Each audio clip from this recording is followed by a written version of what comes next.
가장 논란이 되는 것은 과연 헬기 사격이 있었느냐 하는 부분이 되겠죠. 현재 계속 부인하고 있는데요. 과연 이 재판 어떻게 될 것인지 그 부분을 한번 살펴보도록 하겠습니다. 일단 태도와 관련해서는 저희가 보신 대로 반성의 말 한마디 남기지 않았고 사과하지 않았습니다. 명예훼손 혐의도 현재 전면 부인하고 있는데요. 재판을 하는 동안 덤덤한 표정으로 경청했다고 합니다. 다만 청력은 좀 약해진 것 같아요. 말이 잘 안 들려서 헤드폰을 썼다고 하는데 검찰의 공소 사실은 이겁니다. 회고록에 허위 사실을 적시했다는 겁니다. 조비오 신부를 거짓말장이라고 명예훼손한 부분인데요. 특히 이제 문제가 되는 게 헬기 사격과 관련해서 그동안에 여러 가지 사실이 다 드러났는데도 불구하고 회고록에 그것을 썼다는 거고요.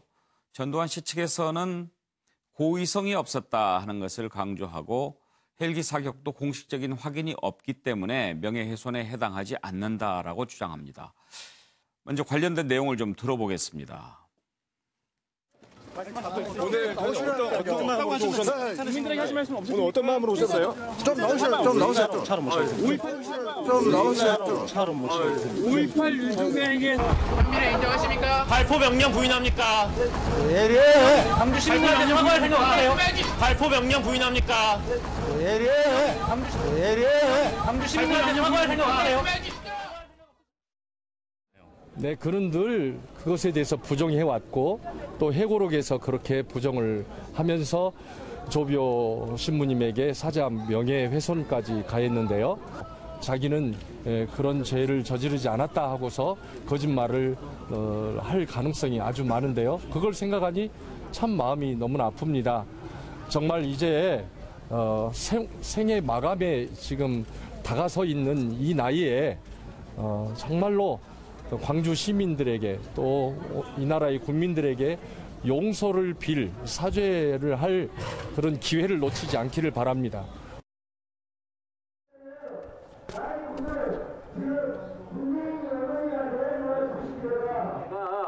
한참 나한테 뭐라고 물어 8,200만 원 낼 거냐 안 낼 거냐. 광주 변호사들 18명이 지만원 대책위원회를 만들어. 이 새끼들이 어디 싸우시 그거래. 광주재판 인민재판, 광주재판 인민재판, 광주재판 인민재판, 광주재판 인민재판.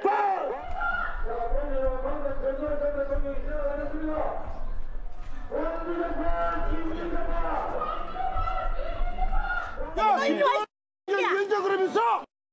들어가세요. 아니, 얼마냐? 억울해 죽겠는데.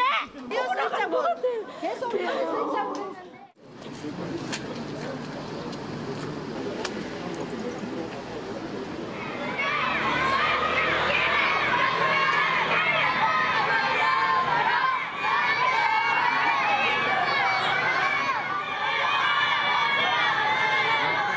공부 열심히 하고 대한민국을 온전한 민주국가로 잘 만들어주기 바란다. 우리 학생들 고마워. 전두환 사죄하라, 사죄하라.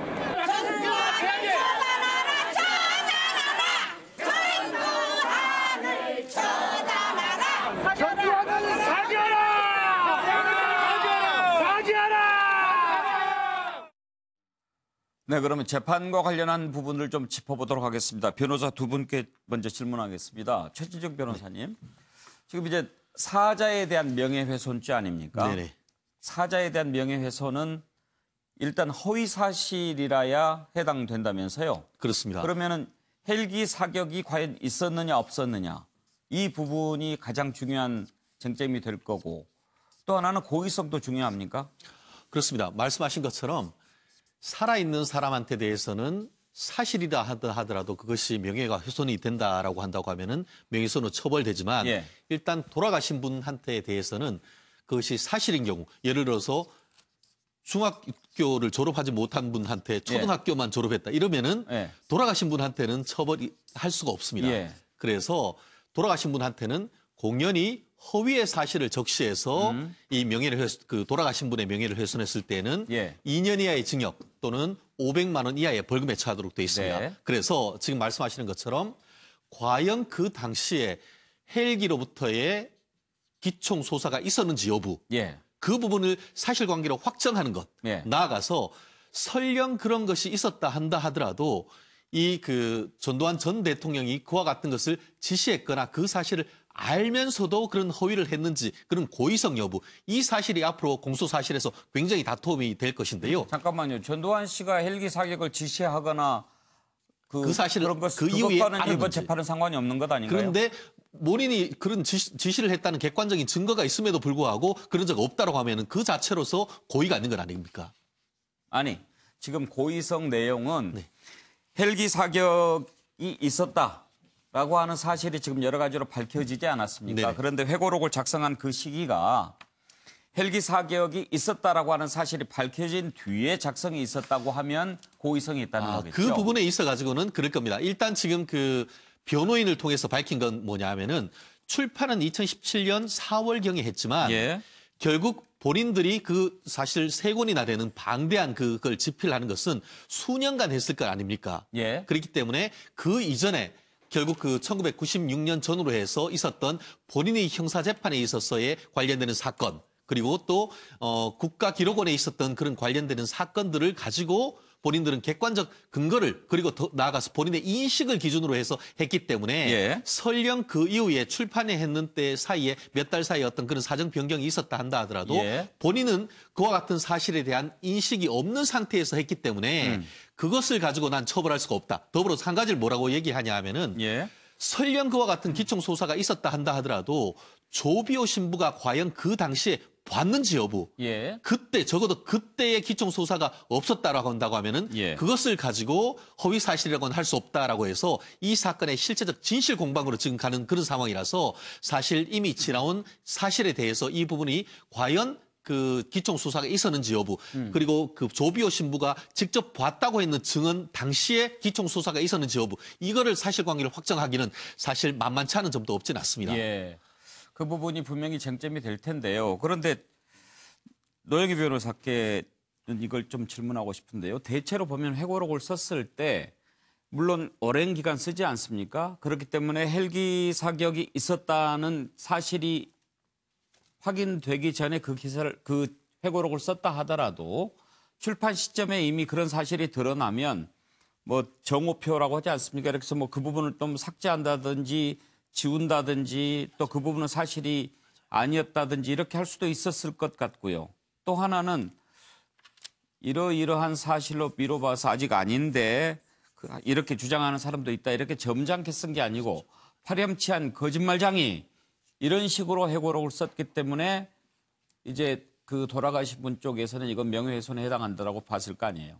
그러니까 이게 일기가 아니라 이게 출판물이지 않겠습니까? 예. 그러니까 허위 사실 적시 명예훼손이 문제가 되는 거는 공연하게 사람의 그 명예를 훼손해야 돼요. 허위 사실로서. 예. 그러니까 공연하다라고 하는 거는 혼자 쓰는 게 아니라 내가 뭔가 출판하듯이 다른 사람에게 알려지게 됐을 텐데 당연히 그 이전에 썼다 하더라도 내가 이것을 출판하면서 사람들에게 공공연하게 내보였을 당시에 진실이냐 아니냐를 기준으로 하는 거지. 예. 그 이전에 내가 알지도 못하는 시점에 내가 이거를 썼었기 때문에 이거는 뭐 괜찮다. 이렇게 그 당시는 뭐 아니었다. 이렇게 말하는 거는 입증도 어렵고 사실은 좀 잘못된 말인 걸로 제가 판단이 되고요. 예. 지금 여기서 중요한 거는요. 이 허위 사실이라고 하는 것을 얘기할 때 그 허위 사실은 예. 객관적인 사실에 부합하지 않는 것을 원래 허위 사실이라고 하죠. 예. 그런데 객관적인 사실에 부합하지 않지만 본인이 그게 객관적인 사실에 부합하지 않는다는 걸 알아야 되는 거예요. 그러니까 예컨대 두부를 콩으로 만든다가 원래 객관적인 진실이 아니겠습니까? 예. 근데 두부는 팥으로 만든다라고 제가 쓴 거예요. 예. 그럼 저는 허위 사실을 얘기한 거죠. 예. 그런데 저는 두부는 팥으로 만드는 줄 알았던 거예요. 그동안에. 계속 두부를 팥으로 만들어 왔고 예. 예컨대. 그러면 전혀 허위사실 적시 명예훼손 이런 게 해당이 안 되는 거예요. 그러니까 객관적인 허위냐 주관적인 허위냐가 중요한데 예컨대 두부는 팥으로 만든다라고 써가지고 이거 허위사실임을 뭐 허위사실을 말했다 하더라도 그 사람이 나는 저거 사실은 콩으로 만드는 거 알지만 일부러 저렇게 말한 거야 라고 하면 허위사실 적시 명예훼손이 되는 거고 그렇지 않고 본인은 저게 정말로 팥으로 만든다 라는 식으로 알고 있었다면 그거는 허위사실이 아니어서 지금 오늘 이번에 문제가 되는 그 전두환 전 대통령 측의 주장도 그런 거였습니다. 나는 그 당시에 이 기총소사에서 뭐 이런 게 있었다 없었다 실질적으로 내가 알고 있는 지식으로는 없었다는 게 진짜다. 나는 허위 사실을 말한 것도 아니고 허위에 대한 인식도 없었다. 그러니까 나는 이걸 처벌하면 안 된다. 이게 요점이거든요. 그러니까 객관적 허위냐 주관적 허위냐 이것을 잘 생각해 보셔야 되고 본인이 그 허위라는 것에 대한 인식이 있었냐 없었냐 이게 더 중요해요. 근데 팥으로 두부를 만들 수는 없는 것 아닙니까? 뭐 예컨대 그러면 이 그렇다고 사람이 팥으로 두부를 만들 수는 없는 것은 명백한 사실이니까 그동안 나는 팥을 콩으로 잘못 알았다. 이렇게 얘기하면 몰라도 그동안 나는 팥으로 두부를 만들어 왔다. 이렇게 주장할 수는 없잖아요. 그러니까 예를 들면 이런 거죠. 뭐 본인이 안 만들고 뭐 만들었던 사람인 경우에는 그럴 수 있겠죠. 그렇다. 결과물이 다를 수 있으니까. 그렇지만 우리 엄마가 제가 이제 어린애인데 우리 엄마가 이 두부는 팥으로 만드는 거라고 옛날부터 가르쳐줬고 이 책에도 그렇게 쓰여져 있었었고 텔레비전에서도 그렇게 말했었었고 내가 아는 모든 수많은 정보들은 다 두부는 팥으로 만든다고 나와 있었다라는 걸 입증을 하면 본인은 인식에 대한 허위가 없는 거예요. 주관적으로는 허위가 아닌 거잖아요. 그러니까 그런 식으로 좀 되는 거예요.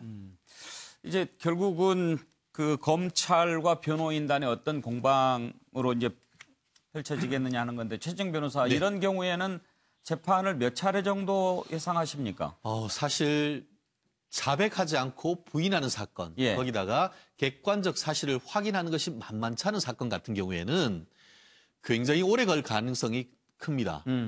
실질적으로 아마 그렇기 때문에 이제 서울에서 하자라고 했는데 예. 더불어서 바로 서울에 그 광주에서 사시는 분도 아니고 서울에서 왔다 갔다 하고 병약 88세까지 됐다고 한다고 하면은 사실 이런 상황에서 재판부가 혹시나 왔다 갔다 하는 사이에 또 법정 앞에서 무슨 일이 있으면은 이런 것에 대한 걱정을 안 할 수가 없습니다. 그렇기 때문에 사건 자체를 집중적으로 계속하자 이렇게도 하기 어렵고 더불어서 객관적 사실에 대해서 예컨대 본인 이 변호인 같은 경우에는 나는 대통령 기록관에 있는 기록을 보고 했다. 뭘 하면은 결국 사실 조회를 해야 됩니다. 예. 그럼 사실 조회에서 오는 시간이 있죠. 그럼 검찰 같은 경우에는 지금 5.18 특조위에서 했다고 하면 그것도 사실 조회 이런 식으로 해서 사실관계를 확인한 진실 공방을 하면은 사실 이것이 1년도 될 수도 있고 불구속 재판이기 때문에 2년도 될 수 있습니다. 예. 그래서 법조인의 입장으로서는 참 이 사건이 미궁으로 해서 굉장히 길게 갈 가능성 제가 봤을 때는 좀 있지 않는 상황이 된 듯합니다. 예. 지금 재판 관할 이전 신청을 하지 않았습니까? 네네. 그런데 지난번에도 이전 신청을 전두환 씨 측에서 했지요. 네네. 그런데 그걸 기각했는데 또 신청했는데 받아들여질 가능성은 얼마나 될까요? 현실적으로 그럴 가능성이 높진 않습니다. 예. 하지만 지금 현재 그 관할에 관한 항변 같은 경우에는 형사소송법에 있는데 어떤 사건의 실체적인 내용에 대해서 이야기하기 전에 관할 위반을 주장을 하도록 돼 있었습니다. 그렇기 때문에 오늘 그 인정신문 당신이 누구냐라는 걸 하고 이 그 답변한 그 무렵에 아마 관할을 지금 잘못됐다라고 하면서 서울로 해달라는 취지인데 그 근거는 일단 형사소송법의 4조에 보면 토지관할인가로 돼 있습니다. 토지관할은 뭐냐면 이 사건을 서울에서 할 것이냐 광주 법원에 할 것이냐라고 돼 있는데 이 토지관할은 형사소송법의 범죄지 피고인의 주소나 거소 또는 현재지에 관할이 있다. 이렇게 지금 돼 있습니다. 문제는 지금 범죄지인데요.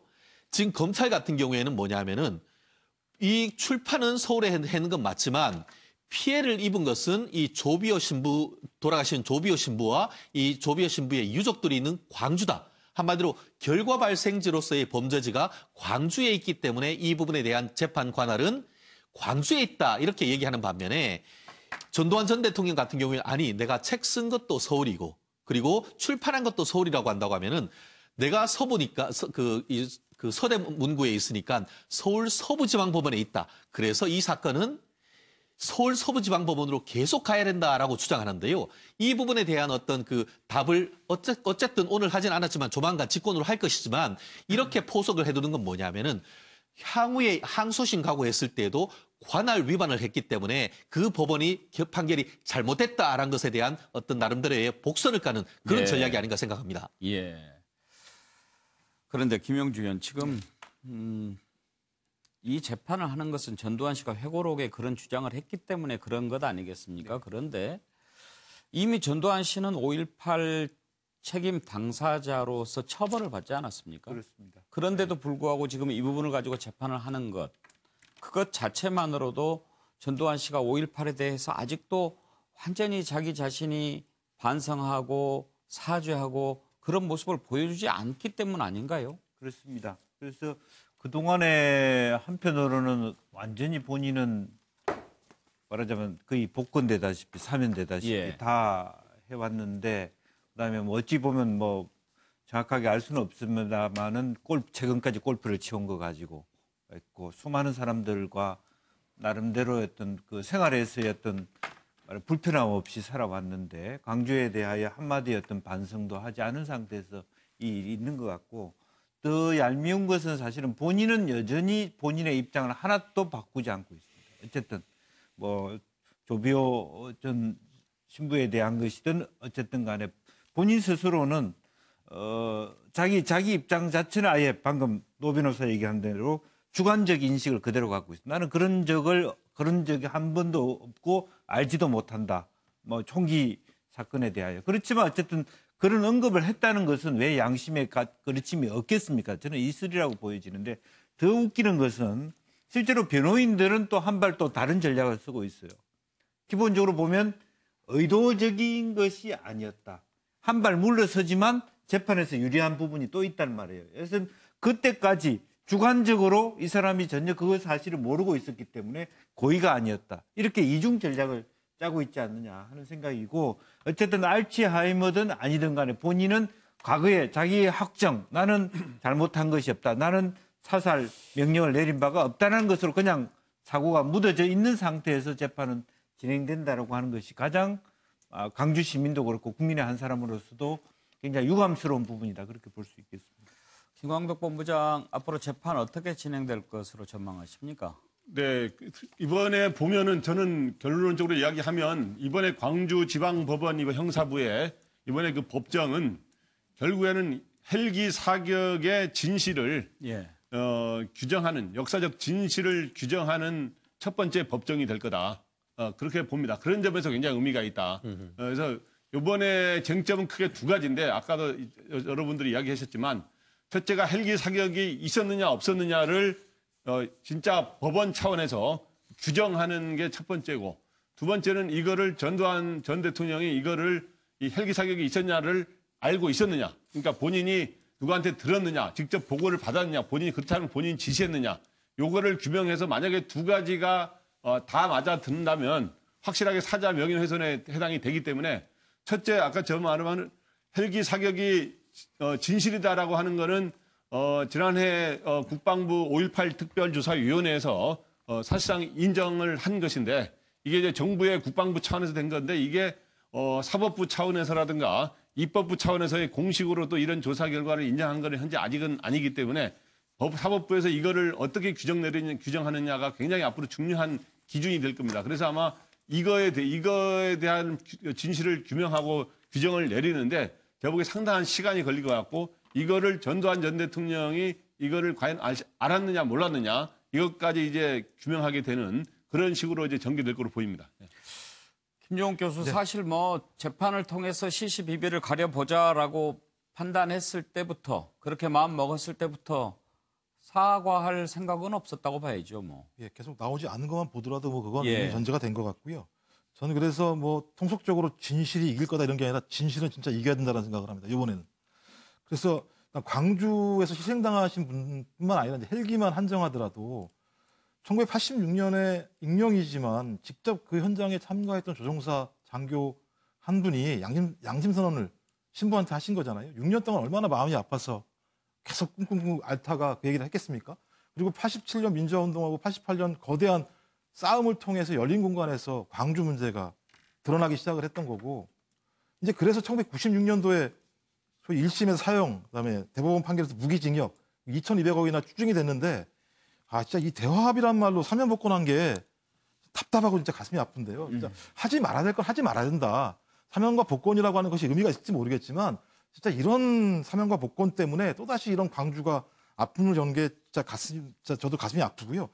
또 1996년도에 이미 이 헬기 사격이 사실이라는 것이 다 결과가 나왔음에도 불구하고 끝까지 저렇게 예를 들면 모르쇠처럼 재판 결과만 좋게 나오려고 저렇게 계속 빠져나가려고 하는 행태를 보면서 이 역사가 다시는 반복되지 않는다라는 사실을 확인시키기 위해서라도 이번 재판에서는 진실이 이길 거다 이런 게 아니라 반드시 이겨야 된다. 저는 그것이 좀 밝혔으면 좋겠다 이런 생각을 하게 됩니다. 예. 차명진 의원이 열심히 그림을 그리고 계시던데 어떤 내용입니까? 예, 제가 이제 이 방송에서 5.18은 민주화 운동이었고 폭력적인 탄압이 있었다라고 얘기하니까 저한테 이제 이 문자로 다음에 총선 어려울 줄 알아라. 그래요? 이런 얘기들이 막 올라와요. 그래서 제가 참 그 상황을 즐기는 사람들이 있을 것 같아요. 제가 볼 땐. 예, 한국당을 중심으로 왼쪽 끝에 있는 사람, 오른쪽 끝에 있는 사람. 지금도 이렇게 보면은 이 5.18 문제를 전두환 씨가 저렇게 이제 스스로 문제를 자초로 해가지고 본인이 그냥 빠지면 되는데 한국당 발목을 잡고 여기 전두환 씨도 있고 지만원 씨도 있어요. 예. 그 사람들이 또 이렇게 해가지고 이제 소위 말하면 한국당 싫어하는 사람한테 빌미를 줘가지고 한국당을 이렇게 자꾸 이렇게 극우 프레임에 빠뜨리려고 그러는 것 같은데 저는 이제 이 상황을 좀 그만 끝냈으면 좋겠습니다. 아까도 얘기했듯이 저는 전두환 씨가 설사 헬기에서 총 쏜 거를 본인이 진짜 몰랐다 하더라도 제가 볼 때는 그렇다고 해서 헬기에서 총 쏜 사람을 악마라고 표현하면 안 되죠. 나는 그거 자체로도 제가 볼 때 명예훼손이라고 보는데 하여튼 이런 측면에서 전두환 씨는 저는 아까 보니까 또 알츠하이머도 아닌 것 같고 그에 상응하는 처벌을 받아야 됩니다. 우리 한국당하고 무관합니다. 네, 오늘 첫 번째로 전두환 씨의 광주법정 출석 관련된 것 짚어봤는데요. 전두환 씨가 회고록을 쓴 것은 본인이 살아있을 때, 그나마 정신이 온전할 때 뭔가 기록해 놓아야 할 필요가 있다고 해서 쓰지 않았겠습니까? 그렇다면 정말 본인이 살아있을 때, 의식이 남아있을 때 정말 사죄하고 용서를 구하고 그래야 되지 않을까 그런 생각을 해봅니다.